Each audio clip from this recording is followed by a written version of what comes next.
약국이나 건강식품 매장에 가면 오메가3 제품들이 가득 진열되어 있습니다. 심혈관 건강, 뇌 기능, 염증 완화, 눈 건강에 좋다는 이야기를 한 번쯤 들어보셨을 것입니다. 그래서 많은 분들이 꾸준히 챙겨 드시는 영양제 중 하나가 바로 오메가3입니다. 그런데 지금 집에 있는 오메가3 캡슐 하나를 가위로 잘라서 냄새를 맡아보셨습니까? 만약 비린내가 아니라 쩐내, 즉 오래된 기름 냄새가 난다면 지금까지 건강을 위해 먹어온 그 영양제가 실제로는 건강에 해롭게 작용하고 있었을 가능성이 있습니다.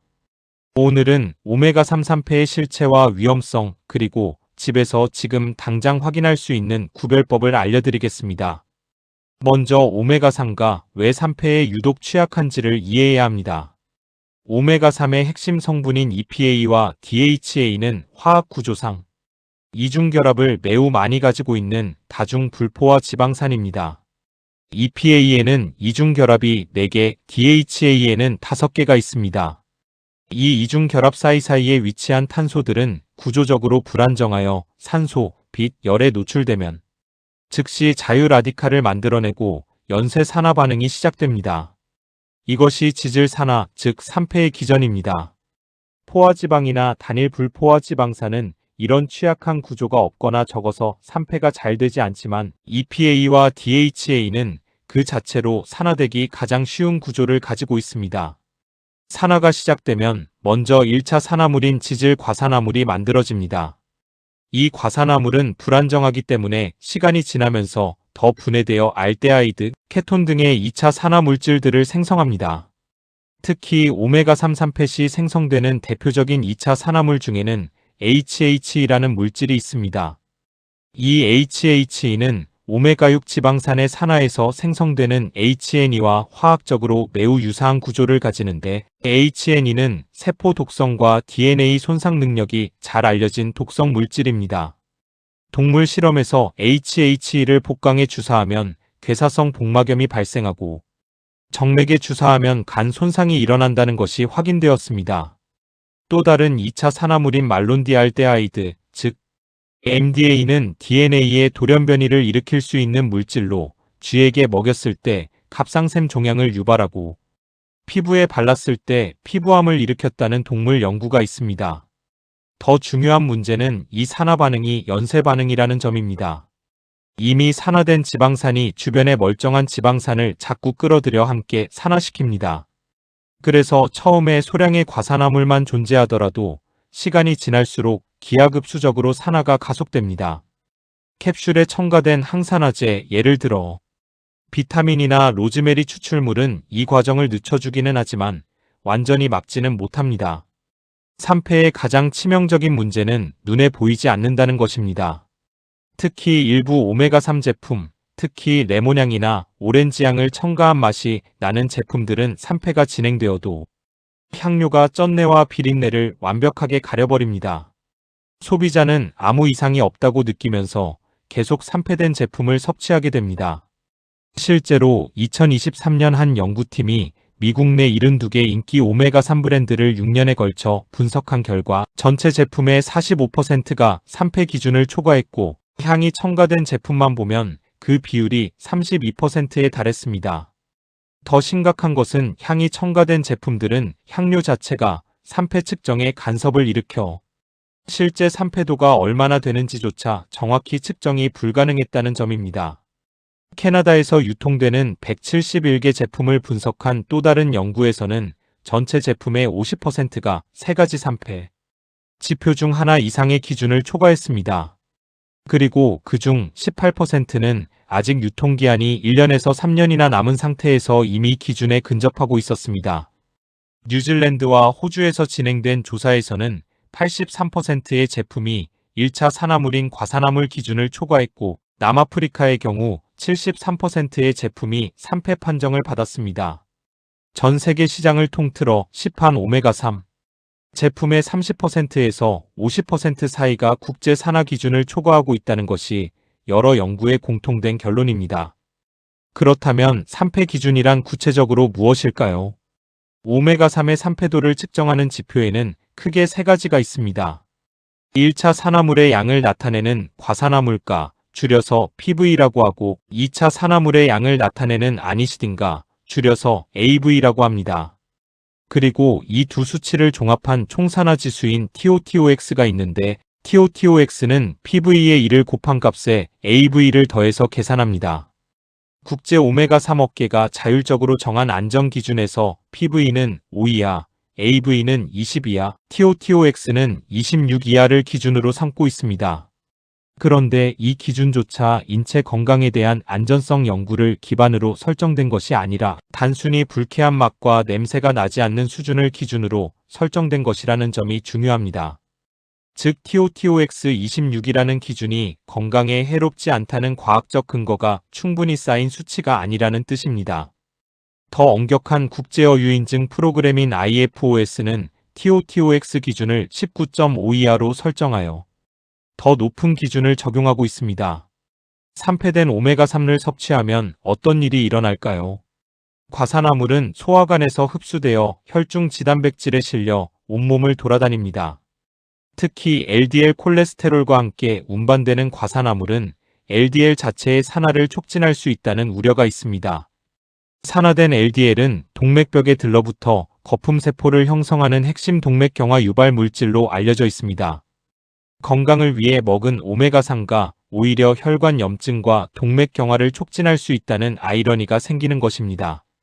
동물 연구에서는 산화된 다중불포화 지방산을 만성적으로 섭취했을 때 성장, 지연, 장점막 자극, 간과 신장 비대, 심근병증, 잠재적으로 악성화 가능한 결장 세포 증식 등이 나타났다는 보고가 있습니다.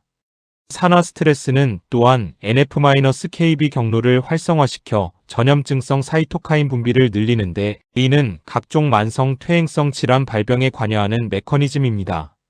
여기서 오해하지 않아야 할 중요한 포인트가 있습니다. 산패된 오메가3가 유해하다는 동물 연구와 분자 수준의 증거들이 있지만 인간 대상의 임상 연구에서 아직 결정적인 독성이 단기간에 확인된 것은 아닙니다.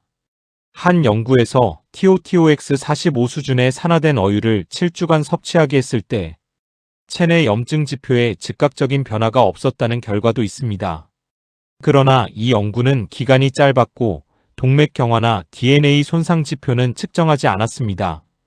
전문가들이 진정으로 우려하는 것은 단기적인 급성 독성이 아니라 장기간 꾸준히 산패된 오메가3를 섭취할 때의 만성적이고 누적적인 영향입니다. 산패된 오메가3의 또 다른 문제는 효능의 상실입니다. 산화된 EPA와 DHA는 원래의 EPA, DHA와 화학적으로 완전히 다른 물질이 되어버립니다. 분자 구조가 바뀌었으니 세포막에 제대로 통합되지도 않고 수용체에 결합하지도 않으며 항염 효과를 내지도 못합니다. 오메가3의 이점을 기대하고 먹었지만 실제로는 아무 효과도 없이 비용만 낭비한 것이 됩니다. 이 모든 문제가 오메가3 임상 연구 결과가 왜 그렇게 들쭉날쭉한지를 설명해 줄 수 있다는 주장도 있습니다. 수십 년간 진행된 수많은 오메가3 임상 연구들이 심혈관 질환 예방 효과에 대해 상반된 결과를 내놓았는데 어떤 연구는 확실한 이득을 보여주고 어떤 연구는 아무 효과가 없었습니다. 그 이유 중 하나가 임상 연구에 사용된 오메가3 보충제 자체가 이미 산패되어 있었기 때문일 수 있다는 것입니다.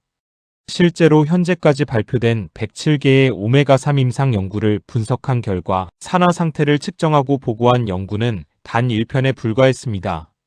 그렇다면 지금 집에서 어떻게 산패 여부를 확인할 수 있을까요? 가장 간단하고 직접적인 방법은 잘라서 냄새 맡기입니다. 캡슐 오메가3 라면 가위로 끝부분을 살짝 잘라서 안의 기름 냄새를 직접 맡아보세요. 신선한 오메가3는 은은한 바다 냄새나 거의 무취에 가까운 냄새가 납니다. 반면 산패된 오메가3는 오래된 기름 냄새, 페인트 냄새와 비슷한 쩐내 또는 썩은 생선 냄새가 납니다. 이 냄새는 1차 산화물과 2차 산화물인 알데하이드 등이 만들어내는 것으로 이 냄새가 난다면 산패가 상당히 진행된 것입니다. 만약 레몬이나 오렌지 향의 제품이라면 향료가 냄새를 가릴 수 있으므로 냄새만으로는 판단이 어렵습니다. 두 번째는 맛을 보는 방법입니다. 소량을 혀에 살짝 올려봤을 때 불쾌하고 쓴맛이나 타는 듯한 맛이 난다면 산패가 진행된 것입니다. 세 번째는 복용 후 PC 버프, 즉 생선 트림이 지나치게 심하게 나는지를 확인하는 것입니다. 물론 어느 정도의 생선 트림은 오메가3 복용 시 흔한 현상이지만 심한 비린내를 동반한 트림이 지속된다면 제품의 산패가 진행되었을 가능성이 높습니다. 네 번째는 제품 외관을 살피는 것입니다. 캡슐이 서로 달라붙어 있거나 캡슐이 변형되거나 찌그러져 있거나 캡슐의 색이 원래보다 짙게 변했다면 산화가 진행되었을 신호일 수 있습니다. 제품을 구매할 때 고려해야 할 요소들도 있습니다. 첫째로 유통기한은 최대한 길게 남은 제품을 선택하되 개봉 후에는 최대한 빨리 소비하는 것이 좋습니다. 둘째로 불투명한 용기나 차광 포장에 담긴 제품을 선택하세요.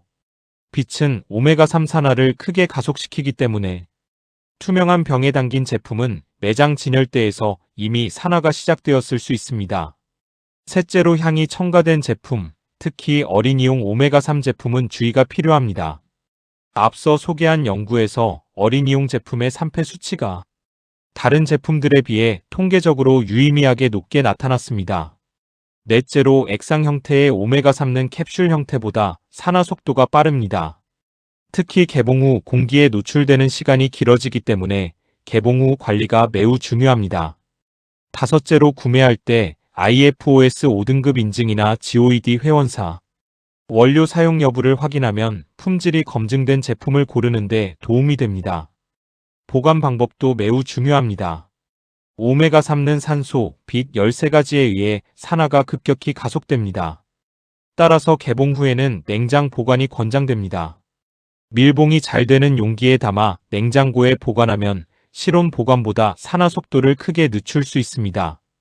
또한 욕실 선반처럼 온도가 높고 습기가 많은 곳에 두거나 창가처럼 햇빛이 드는 곳에 두는 것은 피해야 합니다.